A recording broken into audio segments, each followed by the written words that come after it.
बिस्मिल्लाहिर्रहमानिर्रहीम। Lecture 2 chemical equilibrium, topic law of mass section, 10th class. आज हम पढ़ने जा रहे हैं दूसरा लेक्चर फ्रॉम चैप्टर 1 और आज का हमारा टॉपिक है लॉ ऑफ मास सेक्शन। की पॉइंट्स ऑफ लेक्चर हैं rate of reaction, active message, relation between rate of reaction and active message. की पॉइंट्स वो पॉइंट्स हैं जो बुनियादी तौर पर तमाम लेक्चर को कवर करेंगे।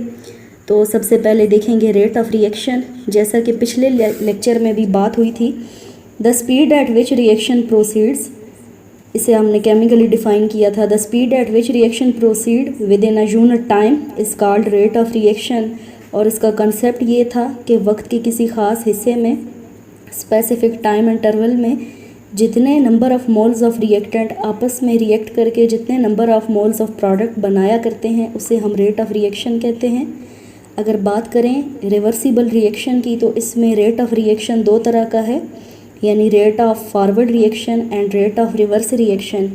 तो जब हम रेट ऑफ फॉरवर्ड रिएक्शन को समझेंगे तो उसके बारे में कहेंगे जितने number of moles of reactant आपस में रिएक्ट करें स्पेसिफिक टाइम इंटरवल में और रिएक्ट करके प्रोडक्ट बना दें उसे हम रेट ऑफ फॉरवर्ड रिएक्शन कहते हैं। जबकि रेट ऑफ रिवर्स रिएक्शन को ऐसे डिफ़ाइन करेंगे कि स्पेसिफिक टाइम इंटरवल में जितने number of moles of product टूट कर या कंबाइन होकर वापस जितने number of moles of reactant बना रहे हैं उसे रेट ऑफ रिवर्स रिएक्शन कहते हैं। एक्टिव मैसेज क्या चीज़ हैं? द क्वांटिटी और amount of substance taking part in a reaction. Reactant की वो मिकदार जो किसी रिएक्शन में हिस्सा ले रही है उसे एक्टिव मैसेज कहते हैं या मोलर कंसंट्रेशन कहते हैं। फॉर एग्ज़ाम्पल, हमारे पास 2 मोल हाइड्रोजन और 1 मोल ऑक्सीजन ने मिलकर 2 मोल वाटर बनाया है।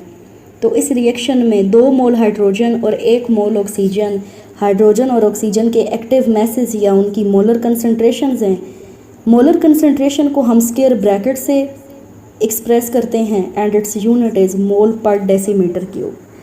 Relation between rate and active message, it is given by law of mass section. Law of mass section क्या है इसको पढ़ेंगे। सबसे पहले देखेंगे कि लॉ ऑफ मास सेक्शन किसने दिया हमें। This law was given by C.M. Guldberg and P. Waage in 1864। इन साइंटिस्ट ने बहुत से रिवर्सिबल रिएक्शंस पे काम किया और ये लॉ हमें 1864 में दिया। इस लॉ की स्टेटमेंट क्या है? The rate of reaction is directly proportional to the product of the active masses of reactants.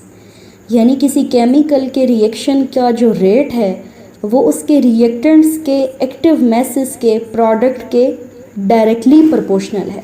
इसे एक मिसाल से वाज़ह करेंगे। H2 + I2 reversible reaction 2HI। हमारे पास यहाँ हाइड्रोजन का एक्टिव मैस 1 मोल है और आयोडीन का भी एक्टिव मैस 1 मोल है। इन रिएक्टेंट्स का जो प्रोडक्ट आएगा यानी इन रिएक्टेंट्स की जो टोटल अमाउंट आएगी वो 2 मोल आएगी। Is that total amount of reacting substances. तो यहाँ प्रोडक्ट से मुराद क्या है? Total amount of reactant substances. यानी किसी केमिकल रिएक्शन में जो उसका रेट ऑफ रिएक्शन है वो उसके रिएक्टेंट के टोटल अमाउंट के डायरेक्टली प्रोपोर्शनल होगा। Consider a general reaction A + B reversible C + D। Rate of forward reaction is directly proportional to the product of active mass of A and B। जब आप proportionality का sign हटाएंगे तो KF लगाएंगे। KF constant है और ये constant है for forward reaction. Proportionality constant for forward reaction. Rate of reverse reaction is directly proportional to the product of active masses of C and D।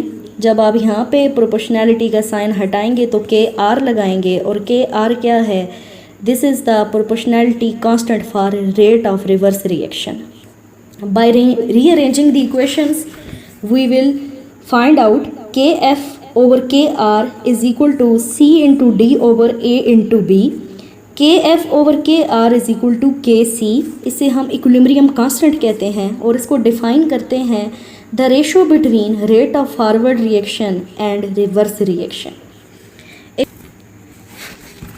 Consider N other reaction A + B reversible C + D।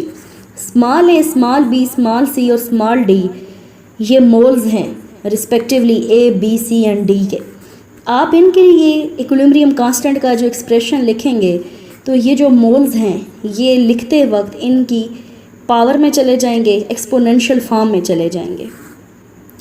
Small a, small b, small c and small d is also known as coefficient of balanced chemical equation which are written in exponential form। आज का lecture इतना ही, अगले lecture में मिलेंगे। अल्लाह।